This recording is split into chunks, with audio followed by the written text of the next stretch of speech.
Have you ever wondered the questions what do you need and what do you want makes a whole lot of difference? Today let's try to understand the basis of our wants and needs. So what is a need? Need for something that is necessity for an organism to live a healthy life, and its deficiency can cause an adverse outcome, death. Needs are also required for a safe and stable and healthy life. The widely accepted model of need was proposed by Abraham Maslow in the year 1943, which hypothesized that it is an hierarchy of psychological needs ranging from basic needs to self-actualization. This hierarchy model is also best known theory for motivation. Maslow's theory states that our actions are motivated by certain physiological needs.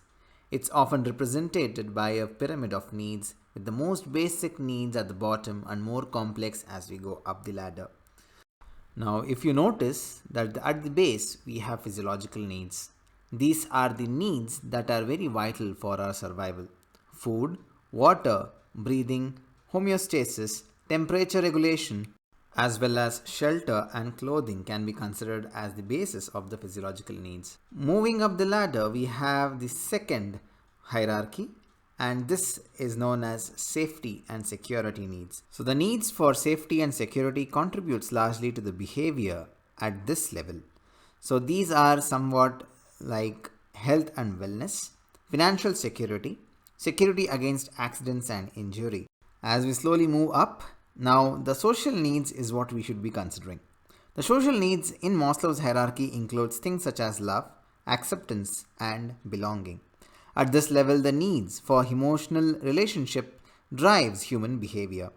In order to avoid problems such as loneliness, depression, and anxiety, it is important for people to feel loved, accepted by others.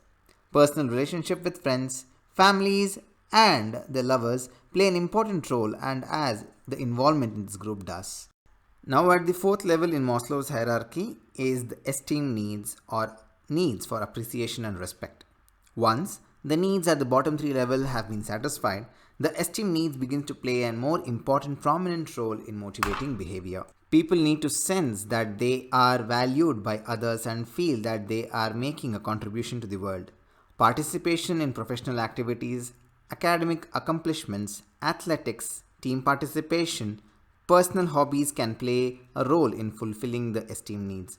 People who are able to satisfy this need by achieving a good self-esteem and recognition of others tend to feel confident in their abilities. And finally, at the very peak of this hierarchy model are the self-actualization needs. Self-actualization people are self-aware, concerned with personal growth, less concerned with the opinion of others, and interested in fulfilling their potential. According to Maslow, it may be loosely described as the full use of exploitations of talent, capabilities, potentialities. Such people seem to be fulfilling themselves and to be doing the best that they are capable of doing. So if you carefully observe, there are two types of deficiencies here. One is the deficiency of needs and other is the growth needs. So physiological, security, social, and esteem are basically deficiency needs which arise due to deprivation. Satisfying these lower levels of needs is important to avoid unpleasant feelings or consequences. Maslow termed the highest levels of pyramid as growth needs, as these needs don't stem up from the lack of something but rather from a desire to grow as a person. Now let's look at the idea of want. So it can be examined from many perspectives.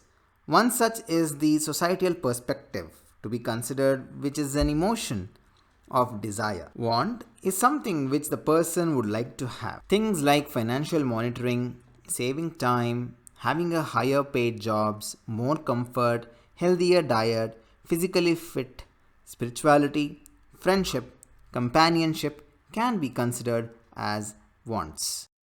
So summing it up, what exactly are the needs and the greeds? Here is a few differences which you can look out for. But the main question is, when does my need become greed? Or is that my wants are too much that it changes to greed? Well, desires or wants are something which you want and want it all with your heart. Whereas greeds are the desires which has gone rogue. Then how can we change our greeds into better wants? Now, I am not judging on being greedy.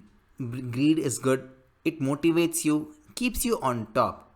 But you have to make sure that in the quest of being better, in the quest of being the best, you should not flush down the people who actually let you to reach to the top. So greed is only when you are focused upon just yourself. There is no focus or there is no direction for others when they come with you. So let's understand in a better perspective of running a show or probably running a company. To run a successful company, you need the support of your employers. You need the support of your customers. Now let's assume that over a period of 5 years, you have actually built an empire with very good infrastructure, or the company is actually doing good than its competitors. Now, to enhance this greed, you just focus on reaching a little bit more height. But instead, if you just focus down the ladder at your employers and make sure that they are also greedy for the company, then the greed is not good because everybody is motivated, focused, and trying to reach to the top. So when the greed is actually de-escalated to the grassroots, then that greed involves in a better ecological system, a better competitive spirit, and also a better way to handle the stresses. So a greed with one person is dangerous, but a greed with people around running for a better society is actually good because they know the importance of doing something better for themselves. Now, sticking with the greed of mankind, this has led to a grave danger to the future of our environment. The adverse impact of humans' activity on the ecology has destroyed the earth and its resources. The greed has caused a lot of natural calamities, climate changes, global warming, and great damages to the environment. For millennia, life on Earth has been sustained by a thin layer of fertile soil on the Earth's crust. Soil is a highly sophisticated living ecosystem and among humanity's most precious non-renewable georesource. It accounts to 95% of our food. It houses the rich biodiversity of the plant kingdom. It plays a vital role in climate change, mitigation and adaptation by storing carbon and decreases greenhouse emission into the atmosphere. But healthy soil is disappearing fast. Agriculture, deforestation, and other factors have degraded and eroded the topsoil at a very alarming rate. Globally, 52% of agricultural land is already degraded. Much of what remains is stripped of organic matter, resulting in dramatic decline in agricultural productivity of the soil. If this continues, in the next 60 years, we could lose the cultivable sand or the soil. What a population expected to reach by 9.3 billion by the year 2045, we could soon face a food crisis of untold proportion. Now this is our turn, and now our greed has to be sustained down to the every person.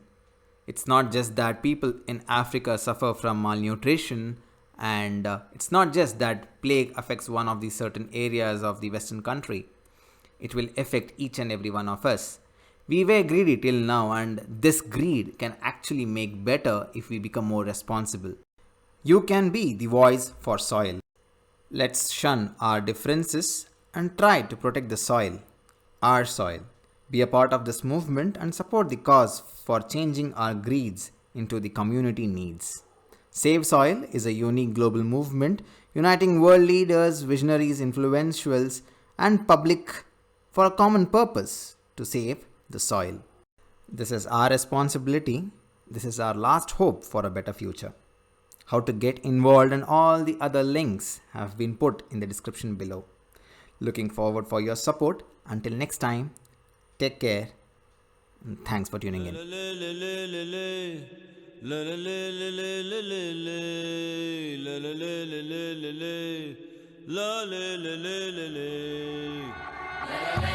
This very body is soil.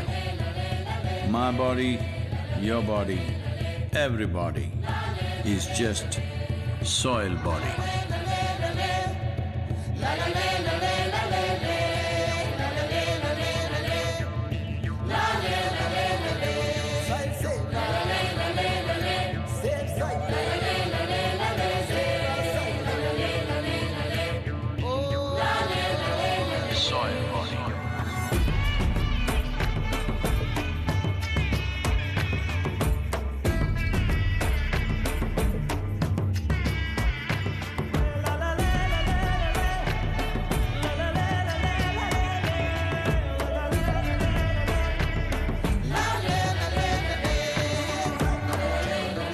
magic of soil is it turns death into life.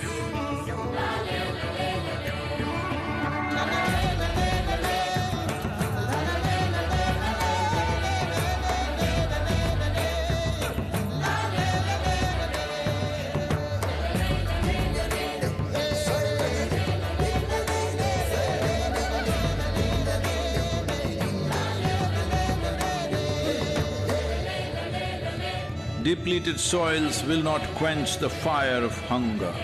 Unquenched hunger can burn the very world. This is a generational responsibility. Save soil, let's make it happen.